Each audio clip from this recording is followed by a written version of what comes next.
inyuma y'imisi ine gusa agenywe ngo asimbure se wiwe mu mabanga yo kuba umuyobozi w'ikirenga akaba n'imboneza yamaho muri leta ya Islamique muri Irani. Ayatollah Mojtaba Khamenei, umuyobozi w'ikirenga mushasha wa Irani kuva kwa 8 ntwarante umwaka wa 2026. Ijambo ryiwe rya mbere ryashikirije kwa 12 ntwarante umwaka wa 2026 risomwa n'umesha makuru kumbonesha kure nkuru y'igihugu ya Irani. Muryo jambo ryateye ubwoba abatuye isi bose.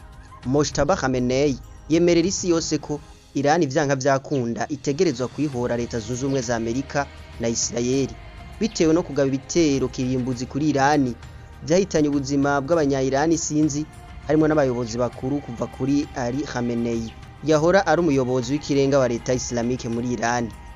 Mojtaba Khamenei agasezeranya abansi ba Irani ko bazovyishura ikiguzi kinini cyane.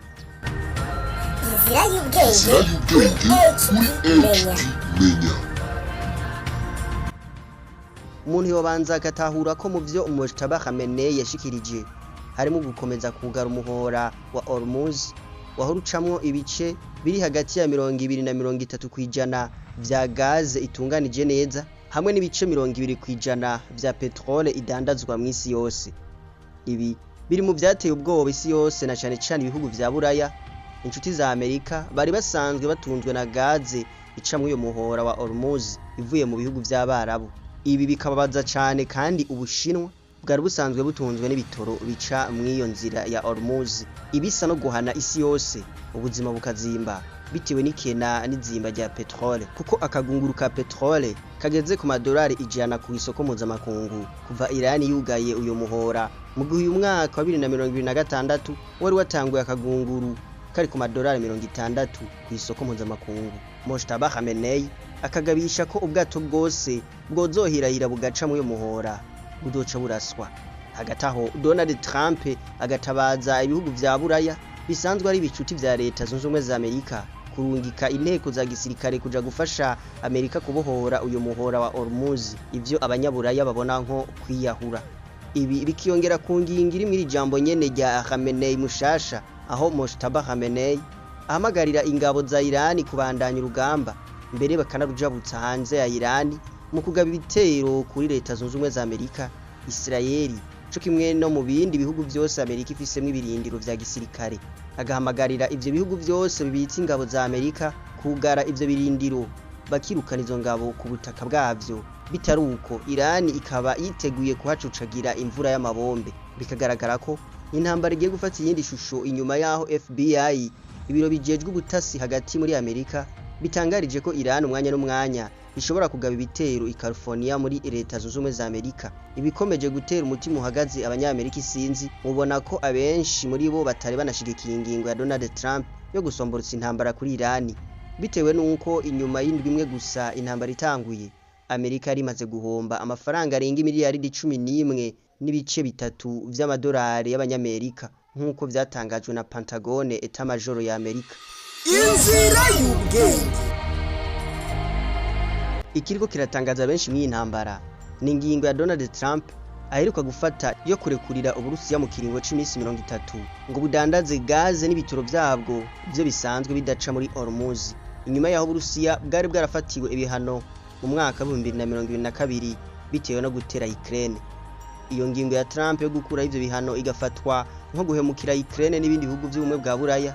Volodymyr Zelensky akagira umutima uhagaze ko Trump yasa nuko ahaye inguvu z'ikirenga Uburusiya mu kongereza imitahe yo kubandanya abutera Ukraine.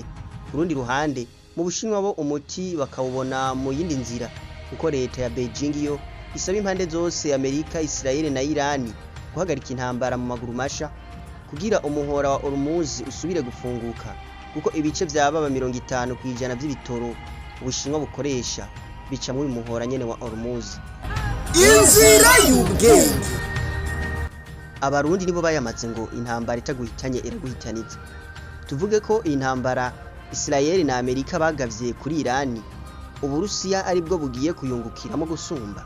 Intambara bimaze kugaragara ko iriko irahombya leta ya Trump, ingaruka mbi zigakora ku isi yose na cyane cyane ku Bushinwa hamwe no ku bihugu vya Buraya abari basanzwe banacuditse na leta Washington. Ndabaramukije. Nitwa Hatangimana Patrick Rosage Maestro. mwakoze guhitamo neza. Aha ni kuri HP Menya Burundi. Kaze muri ca kiganiro mukunda cyane muri Sinzira y'ubwenge, aho twiga tukamenya vyinshi tutari tuzi imbere n'ivyo twahora twibaza ko bidashoboka, bitabaho, bitoba canke ko bitabayeho, kugira dushobore guhumuka, kujijuka, kwinegura, guhinduka no guhindura ingendo, maze dushobore gushika kumbona kazoza twifuza gushikako. Uno munsi nkuko mwamaze kumva impengamiro y'iki kiganiro, tuza kurabira hamwe zimwe mu ngaruka mbi zikomeye mu by'ubutunzi zizokora ku isi yose mu gihe iyi ntambara Trump na Netanyahu bagavye kuri Iran ituhagarara hatarahira igihe kirekire iri kiraba. Tukaza guhagarara cyane cyane ku kamaro k'uyu muhora wa Hormuz wugawe na Iran. Kora subscribe ku utarayikora, ukore like, yongera upartage video isangiza abandi nabo bamenye. Wibuke ko ivyumviro vyawe ari nkenegwa, bidusangize muri commentaire.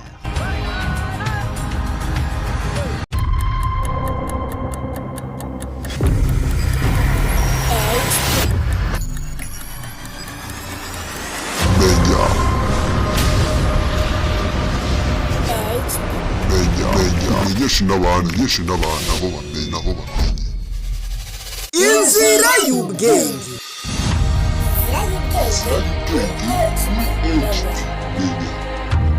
Ndasubiriye kubaramutsa. Harabaye amaze ngo umanika gato wicaye mu kukamanura ugahaguruka, kuko akabigera kabizi kajya imboga karitse, kandi ngo uwo rukarisha gomumwa. Inyuma y'indwi zibiri gusa asomborokeje intambara kuri Iran, Trump na leta yiwe bamaze guhomba akayabo k'amadolari arenga miliyaridi 11.3. Aha ni mu bijanye n'amahera yo kugura ibigwanisho, indege z'intambara n'ibindi bikoresho. Igiteye ubwoba isi si kuba Trump na leta yiwe bariko batikiriza imitahe muri Iran. Ikibazo aho gikomereye ni kubi intambara iriko ibera ku mugongo uhetse ubutunzi bw'isi. Intambara yatumye hugagwa umuhora wa Hormuz. Abenshi uyu muhora wa Hormuz bawumenye kuva kwa 28 Ruhuma mwaka 2026, aho Amerika na Israeli batera Iran nayo igaca yugara uyu muhora. None inzira canke uyu muhora wa Hormuz wugagwa isi yose ikajugumira. Trump, Macron, Xi Jinping n'abandi bakuru b'ibihugu rutura imishatsi gahagarara. Uyu muhora ni bwoko ki?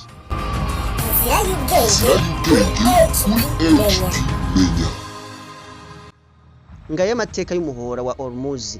Uyu muhora uca mu mazi ateze, ufise ubwaguke buri hagati y'ibirometero 33 n'ibirometero 50, ugahuza ikigobe ca Iran n'ikigobe ca Oman. Hormuz ni ihuriro ry'ubudandaji rikomeye. Kuva havumbuwe petrole waciye uba umuhora ufatiye kinini isi, kuko kuva ubwo haciye haza haraca ibice 20% vya petrole idandazwa ku isi yose gushika no munsi. Ariko n'ubundi n'imbere y'ivumbugwa rya petrole, umuhora wa Hormuz haba muri antiquité ndetse no muri Moyen Age wamye ari amasanganzira y'ubudandaji. Ubona ko waca mu karere kegukira ubwami bwa Hormuz.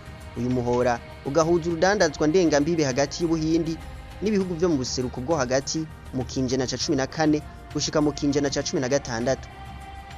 Mu gihe Uburayi bwari ko burakoroniza isi, aka karere karimwo umuhora Hormuz karamaze igihe kirekire kari mu minwe y'Abongereza, aribo bakagenzura mu ntumbero yo gucungera umutekano w'ibidandazwa byaca mu uyu muhora wahuza Uburayi na cyane cyane Ubwongereza hamwe n'Ubuhindi imbere y'igihe ca petrole.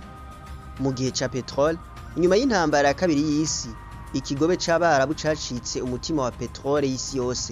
Kuva ubwo bica bituma uyu muhora wa Hormuz uba inkingi y'ubutunzi ikomeye, kuko ariho honyene haca ibitoro byashogwa ku isi yose bivuye muri Iran, Arabia Saudite, Qatar, Iraq no muri leta zunze ubumwe z'Abarabu. Ubwo hanyuma kuva igihe c'impinduramatwara ya Kiislamu muri Iran 1979 no mu gihe c'intambara y'imyaka 8 ya Iran na Iraq kuva 1980 gushika 1988, uyu muhora wahindutse ikirimbiro ry'intambara, kuko Iran yakomeje gutera ubwoba isi ko ishobora kugara umuhora mu gihe iki gihugu coba gifatiwe ibihano mpuzamakungu. Inzira y'ubwenge. Gushika ubu twese turazi ko ritakiri iterabwoba, kuko kuva leta ya Washington irongowe na Donald Trump iteye Iran kuva kwa 28 Ruhuhu mu mwaka wa 2026, akagandagura abayobozi bakuru ba Iran harimwo n'uwari umuyobozi w'ikirenga akaba n'imboneza yamaho ya leta Islamique muri Iran, Ayatollah Ali Khamenei. Iran yaciye yugara uyu muhora Hormuz ku buryo gushika ubu isi yose iri mu ruhagarara bitewe n'uko ubwato bwose buhirahiye ngo buce mu uyu muhora buca buraswa. Impamvu Irani yugaye uyu muhora wa Hormuz, isi yose igaca ihagarika umutima ikaja mu kangaratete. Akagunguru k'igitoro kari ku madolari 60 kw'isoko mpuzamakungu kagaca gasimbira ku madolari 100. Nuko uno munsi uyu muhora Hormuz ariyo nzira yonyene yemewe kandi yizewe ihari ishoboka ica mu mazi ishobora gucamwo ibidandazwa bigizwe cyane cyane na gaze, ibitoro n'ibikomoka kuri petrole biva mu buseruko bwo hagati bija kudandazwa mu isi yose, kuko uyu muhora gushika ubu ucamwo ibice biri hagati ya 20 na 30 kwijana vya gaze itunganije ibivuye cyane cyane muri Qatar, hamwe n'ibice 20 vya petrole n'ibikomokako ibivuye mu ibihugu byo mu kigobe c'abarabu. Kuko nk'akarorero, imbere yuko Irani ifunga uyu muhora muri Hormuz ku munsi hari hasigaye haca amato isinzi yikoreye utugunguru tw'ibitoro, ku buryo uduteranije twose ku munsi tugera ku tugunguru turi hagati y'imiliyoni 20 n'imiliyoni 21.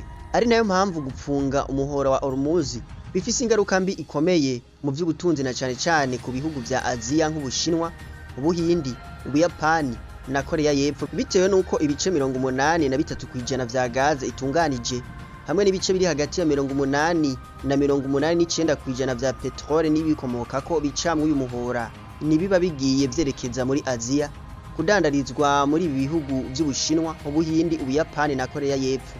Ari nayo mpamvu leta ya Beijing ibona ko atamuti n'umushoboka mu gihe intambara yobandanye kiraba nkuko Trump abibona, ahubwo Ubushinwa bwo bukabona ko umuti ari uwo guhagarika intambara ku mpande zose. Ndavuga uruhande rwa Amerika na Israeli bene gusomborotsa intambara, hamwe n'uruhande rwa Irani yatewe nayo mu mikenyuro yo kwivuna icishiramwo ukupfunga uyu muhora Hormuz kugira bitera ikibazo mu isi yose, maze Trump na leta yiwe ibindi bihugu biyotse k'igitutu maze ahagarika intambara Irani bitsinze. Inzira y'ubwenge. Hambavu yo kuba inzira icamwe ibitoro, uyu muhora wa Hormuz uracamo kandi bidandazwa mvaruganda produits chimiques nk'ifumbire, ugacamo kandi n'ibinyantete hamwe n'ibindi bidandazwa biba vyahinguwe bigiye kudandazwa mu isi yose.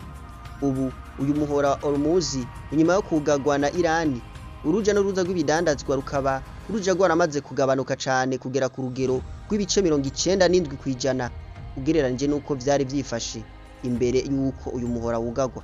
Ibi nkuko nabivuze vyadugije igiciro c'igitoro ku isoko mpuzamakungu gica cigwiza hafi na kabiri, kuko akagunguru kahora ku madolari 60 kaciye kaduga kagera ku madolari ari hagati y'ijana n'ijana na 200. Hari uwo kwibaza ati none nta yindi nzira ishoboka yocamwo ibi bitoro vyahora bica muri Hormuz? Nkuko nabivuze, umuhora wa Hormuz niyo nzira yonyene ihari gushika no munsi yemewe kandi yizewe ishobora gucamwo ibidandazwa, kuko nubwo Arabia Saudite na leta zunze ubumwe z'abarabu ibi bihugu bifise iyindi minyuro yoshobora gusa nk'isimbura uyu muhora wa Hormuz, nko mu gice c'ubuseruko bushira uburengero amaja ku nyanja itukura canke ku gice ca Abu Dhabi. Izi nzira zompi uteranije ubushobozi bwazo ukaraba ku munsi ubugunguru bw'ibitoro bwoshobora kuhaca ku munsi, hoguma hari igihengeri c'ubugunguru imiliyoni 12 ugereranije n'igitigiri c'ubugunguru bw'ibitoro bwacishwa mu muhora wa Hormuz. Mu yandi majambo, mu gihe mu muhora wa Hormuz ku munsi hashobora gucishwa utugunguru turi hagati y'imiliyoni 20 n'imiliyoni 21 muri iyi yindi minyuro ibiri, mu gihe Hormuz yoguma yugaye muri iyi yindi minyuro ibiri ku munsi hoshobora gucishwa utugunguru tw'ibitoro tugera ku miliyoni ziri hagati y'8 n'9. Murumva ko hoba hari igihengeri kinini ugereranije n'utugunguru twaca mu uyu muhora Hormuz. Nkuko vyandikwa na The London School of Economics and Political Science, abahinga mu by'ubutunzi na politiki basigura ko hamwe uyu muhora Hormuz wamara igihe kirekire wugaye vyozingamika ubutunzi mw'isi, bigatuma ku isi yose ubuzima buzimba, bidandazwa mu masoko bikazimba bitewe n'iduga ry'igiciro ca gaze, ibitoro n'ibikomoka kuri petrole, bigatuma amahinguro n'ibindi bigo byose bihingura canke bitunganya umwimbu bikoresheje gaze canke petrole n'ibikomokako vyugara canke bigakora nabi bitewe n'ikena ry'igitoro ryoca gibonekeza ku isi yose, nikibonetse kikazimba cane, maze Uburayi n'Ubushinwa akaba ari bo bokogwako cane n'izi ngaruka mbi. Mu yandi majambo, guhungabanya na gatoyi uruja n'uruza mu muhora wa Hormuz ni ugukwegera isi mu kaga k'ubuzima buzimvye. Inzira y'ubwenge menya. Ariko n'ubundi ko uyu muhora wa Hormuz ucamo ibice bitarengana 30% by'ibitoro bidandazwa mu isi yose bivuye cyane cyane muri Arabia Saudite, Iran, Iraq, Qatar no muri Leta Zunze Ubumwe z'Abarabu. Ibindi bice bisigaye by'ibitoro bidandazwa mu isi bica hehe, biba bivuye he nimba bidaca muri Hormuz? Harabaye amaze ngo intambara itaguhitanye iraguhitaniza. Mu gihe Ubushinwa n'Uburayi bariko bararira batakamba basaba impande zose guhagarika intambara kugira uyu muhora wa Hormuz usubire gupfunguka. Ku Burusiya ho ipfungwa ry'uyu muhora wa Hormuz ni inyungu ikomeye mu bijanye n'ubutunzi bw'ico gihugu. Bitewe nuko Uburusiya buri mu bihugu bifise ibitoro byinshi kandi ibitoro by'Uburusiya bikaba bidaca mu uyu muhora wa Hormuz, Donald Trump abona ko atayindi nzira ishoboka isigaye yotuma isi itaja mu kaga k'ubuzima buzimvye atari ugukura k'ibihano vyari vyafatiwe Uburusiya bijanye n'ubutunzi na cane cane biraba kuri petrole, maze Uburusiya bukemererwa kudandaza ibitoro vyabwo. Vyinshi muri vyo vyari vyapfungiwe mu mato ari mu nyanja yari yabujijwe kugenda inyuma yaho leta ya Washington ifadikanije n'ubumwe bwa Buraya bafatira ibihano Uburusiya inyuma yaho Uburusiya buteye Ukraine mu mwaka wa 2022. Ibihano vyarimo cane cane kubuza Uburusiya gushora mu makungu cane cane ibidandazwa bigizwe n'ibitoro. Vyasa nuko Uburusiya bwari bwahariwe ivomo ku isoko mpuzamakungu. Trump akaba yabaye arakura ivyo bihano ku Burusiya mu kiringo c'imisi 30.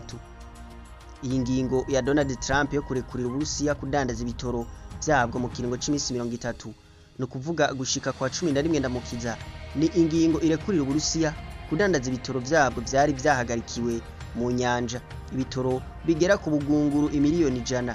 Iyi ngingo ikabijanye kandi no kwemerera amashirahamwe y'ubwishingizi gutanga assurance z'ubwato buzotwara ibitoro no gukingira aya mato kugira vyorohereze iki gitoro c'Abarusiya gushika iyo cagenewe kuja binyarutse.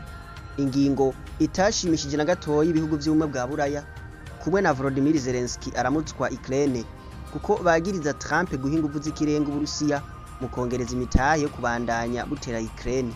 Zelensky ntarira busema muti gute? Reka tubirabe mu buryo buramvuye. Ubwa mbere, ubu ku munsi Uburusiya bwinjiza mu kigega ca leta amadolari agera ku miliyoni 150 yiyongera ku nyungu iva mu mahera leta iba yategekanije gukoresha. Mu minsi 12 ya mbere kuva Iran yugaye umuhora wa Hormuz, Moscow yinjiza amadolari ari hagati y'umuriyaridi 1.3 hamwe n'umuriyaridi 1.9 yinjira atari yitezwe biciye mu makori n'amatagisi ava kuri petrole. Abahinga mu by'ubutunzi bakabona ko iyo nyungu y'Uburusiya ishobora kwiyongera cane kuva ku madolari imiliyaridi 3.3 gushika ku madolari imiliyaridi 4.9 mu gihe iyi ntambara iri kibera muri Iran yobandanya, maze Iran igakomeza kugara uyu muhora Hormuz gushika mu mpera z'uku kwezi nyene kwa ntwarante mwaka wa 2026. Nayo mu bijanye n'intambara iri muri Ukraine, izo nyungu zitari zitezwe ziriko ziboneka inyuma yo kugara Hormuz zikaba zigera ku ca gatatu c'amafaranga Uburusiya butegekanya ku kwezi yagenewe iyi ntambara iriko ibera muri Ukraine ibuza Uburusiya na Ukraine. Ubwa kabiri na karusho ku mukenyuro wo kudandaza. Umukenyuro uvuga ko ikena gikidandazwa rituma kizimba. Uyu mukenyuro niwo uriko wifashishwa n'Uburusiya kuko bitewe nuko ibice 20% vy'ibitoro vyahora bishogwa mu isi yose vyugaraniye hakurya, Uburusiya nibwo busigaranye ibitoro vyoshobora gusahiriza kw'isi yose. Ari naho mpamvu buca bwihagarara ko mu kuduza igiciro ku buryo inyuma y'indwi zibiri gusa akagunguru kahora ku madolari 60 ubu kageze ku madolari arenga 100. Iyindi nyungu ikomeye ku Burusiya nuko ibihano Amerika yari yafatiye Uburusiya vyatuma ibitoro vy'Uburusiya bigugwa ku giciro gito ugereranije n'ibitoro vy'Abarabu canke vy'ahandi. Ariko bitewe n'ikena ry'ibitoro ryaturutse ku ifunga ry'umuhora Hormuz, Uburusiya bwace buharonkera akaryo ko kugurisha ibitoro vyabwo kwibeyi yo hejuru. Ibi bikiyongera ku kuba Uburusiya bwace busubirana abakiriya bakomeye b'ibitoro Ubuhindi n'Ubushinwa, bitewe no kudashobora kubandanya bironka ibitoro bivuye mu buseruko bwo hagati. Ibi bihugu bikaba bica bihitamo kuja kurangura igitoro mu Burusiya. coco kidaca mu muhora Hormuz. Iyi ikaba ari inyungu ikomeye ku Burusiya. Ubwa gatatu, ikindi cerekana ko iyugarwa ry'umuhora wa Hormuz ari inyungu ikomeye ku Burusiya nuko iyi ngingo Trump yaciye afata yo gukura ibihano by'ubutunzi biraba kuri petrole byari byafatiye Uburusiya ari ingingo ije gucanishamwo leta ya Washington n'ibihugu bicuti vyazo vya Buraya, Ubufaransa, Ubudagi n'Ubwongereza kuko batashimishijwe na gatoyi n'iyo ngingo kuko bagiriza Donald Trump guha inguvu zikomeye Uburusiya zo kubandanya bugwanya Ukraine. Trump nawe akabagiriza ko ataco bariko baramufasha mu rugamba rwo kubohora umuhora Hormuz, bikagaragara ko ari inguvu z'abansi b'Uburusiya ziriko ziricamwo ibice. Inzira y'ubwenge. Mwari kumwe na Johatangimana Patrick Rosage Maestro. Reka ndabashimire mwebwe mwese twari kumwe kuva mu ntango gushika aha hari kuri HP Menya Burundi muri cya kiganiro mukunda cyane muri Sinzi Inzira y'ubwenge, aho twiga tukamenya byinshi tutari tuzi imbere n'ibyo twahora dufata ko bidashoboka, bitabaho bitubaho canke ko bitabayeho, kugira dushobore guhumuka, kujijuka, kwinegura, guhinduka no guhindura ingendo maze dushobore gushika kumbona kazoza twifuza gushikako. Uno munsi tukaba twariko turabira hamwe ibikuru bikuru mu ngaruka mbi zishobora guturuka ku ifungwa ry'umuhora Hormuz, umuhora twize tukamenya amamuko n'akamaro kawo, aho twasanze ari umugongo uhetse isi yose, ariko tukanabona n'izindi nzira zishoboka zo kwifashishwa mu idandazwa ry'ibitoro bidaciye muri Hormuz. Ibisa nkaho Uburusiya ari bwo bugiye kungukira mu y'intambara atanu umwe aramenye igihe izoherera. Nizere ko twahiga ibitari biki. Mwibuke gukora subscribe ku bitarayikora, mukore like, mwongere mupartage video musangiza abandi nabo bamenye. Mufite icyo mubaza naho canke ari cyo mwifuza kutwunganira, imuce kuri WhatsApp ku 71 ubusa 4 ubusa 41. Iyi nimero nyene irakora no kubifuza kumenyekanisha ivyo bakora kugira bishike kure bishikira abantu benshi. Ni musanga w'amahoro y'Imana mugira mu mwubahwe na gahwane.